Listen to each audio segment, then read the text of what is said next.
皆さんこんにちは。今、緊急で動画を撮っているんですけれども、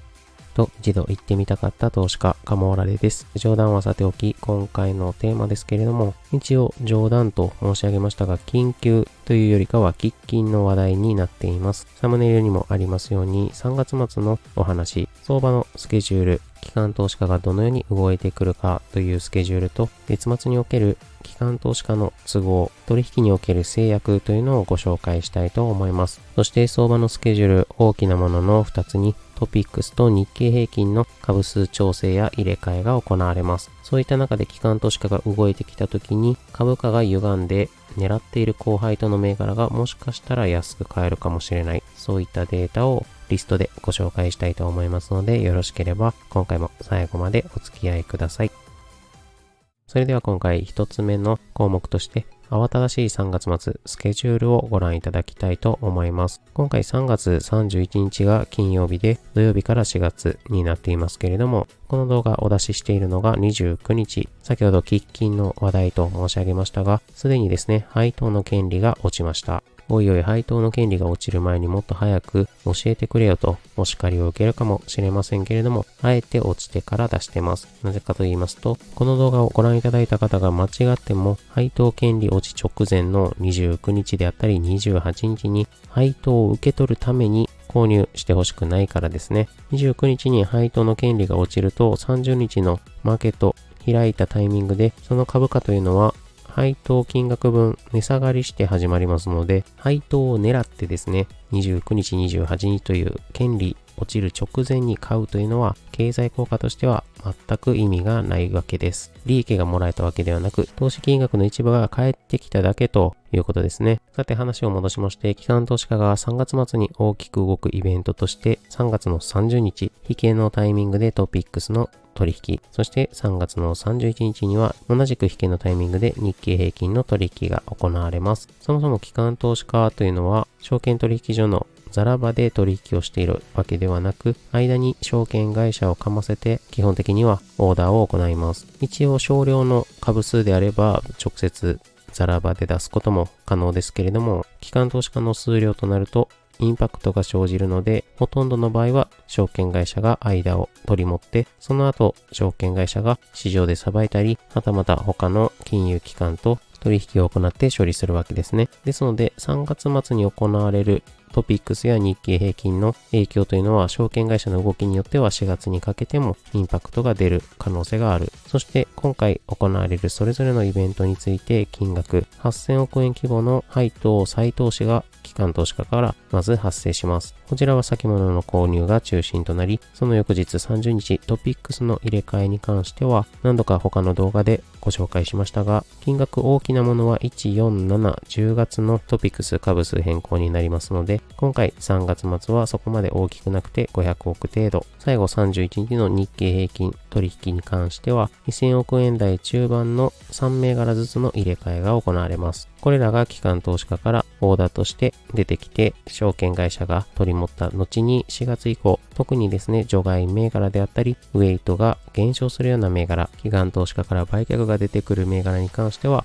イベント以降も注目していきたいスケジュール感となっています。それではまずはトピックスの話、そして機関投資家の制約についてご紹介したいと思います。先にですね、今回トピックスの株数変更でインパクトが出そうな銘柄というのを世界中で運用されているトピックス対象の資産50兆円という前提でそれぞれ推計した表をご覧いただきますと、こちら左からトピックスの時価総額順位、銘柄のコードと名称、株価と続いて中ほどにトピックスの構成比率、そして構成の変化幅というのはそれぞれの銘柄で何%減少したか。例えば三菱 UFJ フィナンシャルグループだとマイナス 1.4% なので 98.6% に減る。そういった見方をします。そしてそれぞれにおける銘柄の取引需要の推計、今回は売却の金額それぞれ億単位でご覧いただいていて、それをもとに株価で割ることで発生しそうな取引株数を推計しています。さらにもう一つ右の列では出来高の日数ということで、意味合いとしては発生しそうな取引株数を各銘柄の1日あたりの平均出来高で割ることで何日分の取引インパクトになっているか、銘柄にとっての規模の大きさを示しています。そして一番右が配当利回りですね。今ご覧いただいている表はこちら、今回のイベントで金額が大きな取引が発生する銘柄を上から順番に並べております。こちら星の印がついている列で並べ替えを行っているという意味合いです。一番大きな売却が発生しそうなのは三菱 UFJ フィナンシャルグループの134億円。続いてエネオスホールディングスの98億円となっています。金額は大きいんですけれども、それぞれトピックス内のかなり上位の大型株となっていますので、それぞれの銘柄のインパクトを示す出来高の日数、何日分の取引かというのをご覧いただきますと、それぞれ 0.2 日と 1.4 日ということで、大型株ゆえにそこまでべらぼうに大きなインパクトはなさそうということですね。こちらの出来高の日数でインパクトが大きい銘柄順に並べ替えを行いますと、こちらトップは焼津水産化学工業、9.5 日分の取引が発生しそうだとなっています。ただ左側トピックスの構成順位をご覧いただきますと、1818位と2100社ある中で相当下位の方ですので、かなりの小型株、それに続くのはメディパルホールディングス、ジェコスとなっています。そして赤い色でハイライトしている銘柄に関してはお気づきの方もいらっしゃるかと思いますが、配当利回りが 3.5% 以上の銘柄だけを選んでいます。そうすると色がついている5銘柄に関しては、例えばもしこの中に高配当銘柄として狙っているものがあれば、機関投資家がトピックスの株数変更のイベントで売却を行ってきた各銘柄の需給が重たい展開になって安く買えるタイミングが来るかもしれないということで、3月末から4月の頭にかけてモニタリングしていくと面白いかもしれません。こちら今回のトピックス株数の調整で売却の方向になる銘柄は30程度ありますけれども、こういった変化幅のデータを全く気にせずに配当利回りだけで最後並べ替えを行ってみますと、こちら一番高い配当利回りは 5.2% の明和地所、そしてエネオスホールディングス、帝国電気製作所と並びます。各銘柄のインパクト何日分かご覧いただきますと 0.3、1.4、0.4 とそこまで大きなインパクトではないように見受けられますが、今度黄色のハイライトで7銘柄ピックアップしていますけれども、こちらはですね、中ほどの構成変化幅、それぞれの銘柄でトピックスがどれくらい流通株が減ったと判断しているか 4% 以上のものを抽出しています。そうするとですね、今回のイベントで機関投資家からの売却のインパクトとしては弱いかもしれませんけれども、一応方向性としては売却の方向、株価の下押しイベントの中で流通株数が減少している銘柄たちですので、長期的な目線では株価は支えの方向になる自社株買いなどが行われているということですね。そうすると今回のイベントでもし下押しの圧力で株価が下がったタイミングでは入るチャンスがあるかもしれないといった意味で黄色のハイライトをつけております。このあたり3月末から4月の頭にかけて皆さんのご参考になれば幸いです。それではもう一つ、機関投資家が分割の銘柄をどのように扱っているか、結論から申し上げますと敬遠しているということなんですけれども、そのロジックとそれに起因する分割の銘柄の風向きをご紹介したいと思います。まず機関投資家ですけれども、たくさんの銘柄を保有しているその株式というのは、皆さんが証券口座をお持ちなのと同様にカストディ、信託銀行というところに管理保管されています。またこの株式それぞれを自家評価して機関投資家が運用しているファンドの価値を毎日計算しているのもこのカストディの役割になっています。例えばソニーグループの大株主をご覧いただきますと、一番上の日本マスタートラスト信託、3番目には日本カストディ銀行と、こういったところは機関投資家が運用している株式を管理している銀行ですね。単独の大株主というわけではありません。同様に一番下にはステートストリートというような外資系の信託銀行もリストに入っています。もし皆さんが大株主のリストをご覧になる場合は、こちら単なるカストディが入っているのか、それとも物言う株主なのかという違いをご注意いただければと思います。話を分割銘柄に戻しまして、先ほど申し上げたように機関投資家は証券会社であったり、数量が小さければ直接場に出すこともありますけれども、取引を行っているその中にもし分割銘柄が入っていた場合はですね、取引が行われた相手方と信託銀行の間で電子的な事務取引が発生します。どんな取引でも事務手続きは発生するんですけれども、その中に分割の銘柄が約定から受け渡しの間までに期間を噛んで取引を行ってしまうと、分割処理が大変になってしまうわけですね。手続き上、分割前の株数なのか、分割後の株数なのか、さらには分割が行われた際には株価もちゃんと割らなければいけませんし、そういった意味でこの取引に限らず、ファンドに対する時価評価、そういったところも影響が出てくる。そうすると処理が大変になるので、それが完了するまでしばらくその対象の銘柄は取引ができなくなるわけですね。例えばとある銘柄、すごく大量の株数を持っていて、一部の売却を行っただけなどであれば、多少ロックされても問題はないかもしれません。ただ問題が生じる場合というのは、機関投資家に運用を委託しているお客様が、もしですね、このロックされている期間に多少資金を返してほしいとオーダーが入った時に、それに応じて機関投資家はファンドの中の株式を売却しなければいけません。その時に、とある銘柄で大きなロックがかかってしまうと、その銘柄は売れない。つまり、思っている以上に大きな保有割合で数日過ごさなければならなくなるわけです。その銘柄の保有割合が思惑通りにならなくなるだけならまだしも、仮にこのお客様がファンドのほとんどの資金を引き上げてしまった場合、その分割の銘柄を売却しなければお金が足りないというような状況になった時にはもう真っ青です。そのようなデメリットが生じるリスクを取ってまでわざわざ分割の銘柄を分割のタイミングで取引するというようなことは基本的には避けられています。このご覧いただいている中の誰にとってもメリットはないわけですね。そうするとその分割対象の銘柄はどうなるか。3月末に分割が行われるんであれば、ちょうど今動画をお出ししている29日を挟んでの取引というのは避けられている。そして避けた分取引を数日遅らせて4月以降にですね、本来したかった取引を行ってくる。それが売却の方向であれば、3月末は需給の面では分割銘柄に売却が出てこない傾向になるので、下支えが入るんですけれども、4月以降は逆にその反動で調整されやすいということですね。処理の問題を終えて、機関投資家から不利の圧力が出やすいということです。仮にお文字の銘柄で分割対象になった時に、特に悪いニュースが出ているわけでもないのに、分割直後に下がっている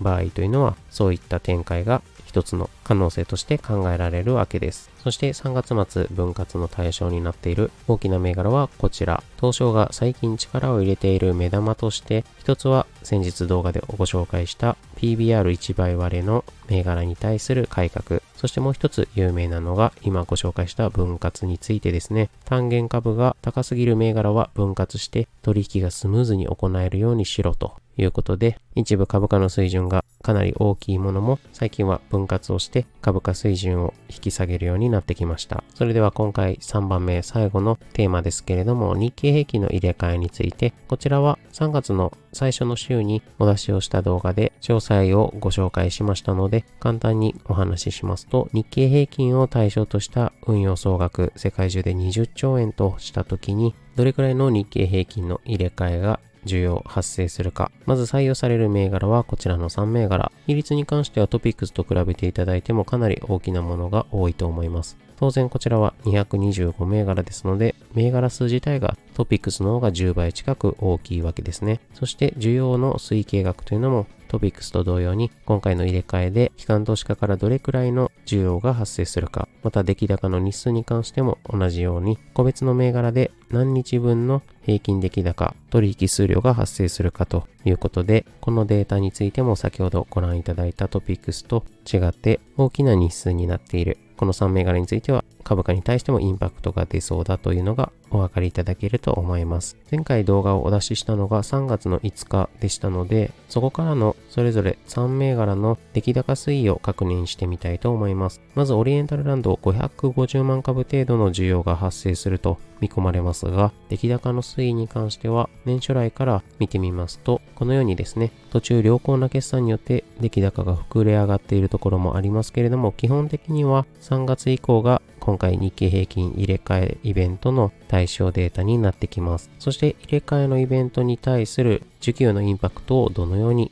確認していくかご紹介しますと、まず大体ですね、3ヶ月間期間取ってますので、この中で1日あたりの平均の出来高を計算してみますと、大体80万株になっています。つまりオリエンタルランドの株は特段何もなくても普段80万株くらい取引されているということですね。日によって上下はありますけれども、平均するとこれぐらいということです。そして日経平均の入れ替えが発表されたのがこのタイミング。採用されるということですので、機関投資家から需要が発生する。証券会社はそれに応じて買い集めておかなければいけない。それが550万株ぐらいだということですけれども、この何もなくても80万株取引されているという平均の水準より上に出ている山の部分ですね。指が指している山の部分。ここで例えば仮に500万株というふうに出ていれば、もうすでに今回日経平均の採用による買いの圧力というのはかなり処理されている。月末にかけてもうほとんど買いの圧力はないんじゃないか。むしろ買い集めすぎて月末は下がるんじゃないか。そんな風な予想を立てるわけです。そこで実際この山の数量を見てみますと、だいたい150万株ぐらい、多くても200万株いかない程度ですので、今回の需要による3割ぐらいの買い集めがすでに行われているのかなと